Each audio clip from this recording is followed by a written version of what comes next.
Concrete cube test एक ऐसा test होता है जिसकी मदद से हमें ये पता चलता है कि जो हम कंक्रीट यूज कर रहे हैं इसका जो स्ट्रेंथ हमें रिक्वायर्ड है क्या ये उसके मुताबिक है या नहीं। तो हमें इससे पता कंक्रीट क्यूब का टेस्ट करने से पता चलता है कि ये कंक्रीट जो हमें जो स्ट्रेंथ रिक्वायर्ड है क्या ये उसके मुताबिक है या नहीं। तो इसके लिए हम क्या करते हैं, कंक्रीट क्यूब टेस्ट करते हैं और उस टेस्ट की मदद से हमें उस क्यूब का उस कंक्रीट का कंप्रेसिव स्ट्रेंथ का पता चलता है। अब ये टेस्ट हम 3 दिन बाद करते हैं, 7 दिन बाद करते हैं, 14 दिन बाद करते हैं और उसके अलावा हम ये 28 दिन बाद करते हैं। अब 3 दिन बाद इसका स्ट्रेंथ क्या होगा, 7 दिन बाद क्या होगा, 14 दिन बाद क्या होगा और 28 दिन बाद इसका स्ट्रेंथ क्या होना चाहिए। हमें जो स्ट्रेंथ हमें रिक्वायर्ड है उसके मुताबिक हमें इसका क्या स्ट्रेंथ होना चाहिए। अब हमारे पास डिफरेंट टाइप्स डिफरेंट ग्रेड्स की कंक्रीट है, जैसे कि M10 से लेके M50 तक हमारे पास कंक्रीट ग्रेड्स हैं जो कि हम ये कंक्रीट के लिए यूज करते हैं डिफरेंट पर्पस के लिए। तो अब इस वीडियो में हम जानेंगे कि इस ग्रेड्स का क्या स्ट्रेंथ होना चाहिए आफ्टर 7 डे बाद। अब आज की इस वीडियो में हम एक्सप्लेन करेंगे कि 7 दिन बाद इन ग्रेड्स का कंप्रेसिव स्ट्रेंथ क्या होना चाहिए।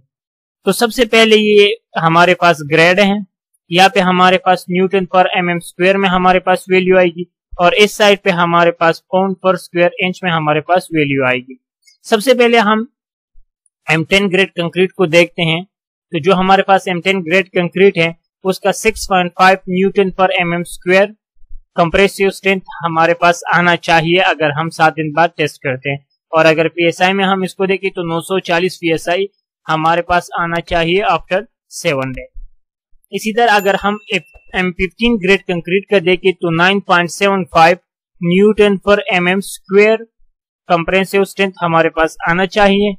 और PSI में हमारे पास 1410 PSI आना चाहिए आफ्टर 7 डे। इसके बाद M20 ग्रेड कंक्रीट जब हम यूज करते हैं और उसका टेस्ट करते हैं 7 दिन बाद तो 13 न्यूटन पर mm स्क्वायर कंप्रेसिव स्ट्रेंथ इसका आना चाहिए और PSI में इसका हमारे पास जो कंप्रेसिव स्ट्रेंथ आना चाहिए वो 1890 PSI होना चाहिए। ठीक है, उसके अलावा M25 ग्रेड कंक्रीट है तो हमारे पास यहाँ पे 15.25 न्यूटन पर mm स्क्वायर इसका कंप्रेसिव स्ट्रेंथ होना चाहिए आफ्टर 7 डे और PSI में पाउंड पर स्क्वायर इंच में इसका वैल्यू जो कंप्रेसिव स्ट्रेंथ है वो हमारे पास 2360 PSI होना चाहिए। अगर हम M30 ग्रेड कंक्रीट को देखें तो 19.25 न्यूटन पर mm स्क्वायर इसका कंप्रेसिव स्ट्रेंथ होना चाहिए 7 डे बाद और PSI में इसका हमारे पास 2790 PSI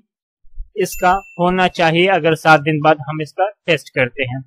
इसी तरह अगर हम M35 ग्रेड कंक्रीट को देखें तो 22.75 न्यूटन पर mm स्क्वायर इसका कंप्रेसिव स्ट्रेंथ आफ्टर 7 डे होना चाहिए और 3300 PSI इसका कंप्रेसिव स्ट्रेंथ होना चाहिए आफ्टर 7 डे। इसी तरह अगर हम M40 ग्रेड कंक्रीट को देखें तो हमारे पास 26 न्यूटन पर mm स्क्वायर होना चाहिए 7 दिन के बाद और PSI में हमारे पास 3770 PSI होना चाहिए आफ्टर 7 डे और M45 ग्रेड कंक्रीट का हमारे पास 29.25 न्यूटन पर mm स्क्वायर कंप्रेसिव स्ट्रेंथ होना चाहिए आफ्टर 7 डे बाद और अगर PSI में हम देखें तो 4240 PSI होना चाहिए आफ्टर 7 डे बाद। इसी तरह अगर हम M50 ग्रेड कंक्रीट को देखें तो ये हमारे पास 32.5 है, यहाँ पे 232 लिखा हुआ है, ये 32.5 न्यूटन पर mm स्क्वायर होना चाहिए आफ्टर 7 डे बाद और हमारे पास PSI में ये होना चाहिए 4710 PSI इसका कंप्रेसिव स्ट्रेंथ होना चाहिए आफ्टर 7 डे बाद। तो ये हमारे पास जो 7 दिन बाद जो कंप्रेसिव स्ट्रेंथ होता है जो आनी चाहिए हमारे पास कंप्रेसिव स्ट्रेंथ अगर इन ग्रेड्स को हम टेस्ट करते हैं, कंक्रीट क्यूब को टेस्ट करते हैं और उसका कंप्रेसिव स्ट्रेंथ ये न्यूटन पर mm में और यहाँ पे हमारे पास PSI में ये स्ट्रेंथ होना चाहिए। अगर आप कंप्लीट डिटेल से कोई भी चीज अगर आप कंक्रीट क्यूब टेस्ट के रिलेटेड देखना चाहते हैं, जैसे कि सर हम परफॉर्म करते हैं, इंटरव्यू क्वेश्चंस क्या है, कौन कौन से इक्विपमेंट यूज होते हैं, और अगर कंक्रीट के बारे में आप और कुछ जानना चाहते हैं तो जो स्क्रीन पे आपको वीडियो नजर आ रही है इस पर क्लिक करें। वहां पे मिलता हूं आपके साथ, तब तक के लिए अल्लाह हाफिज।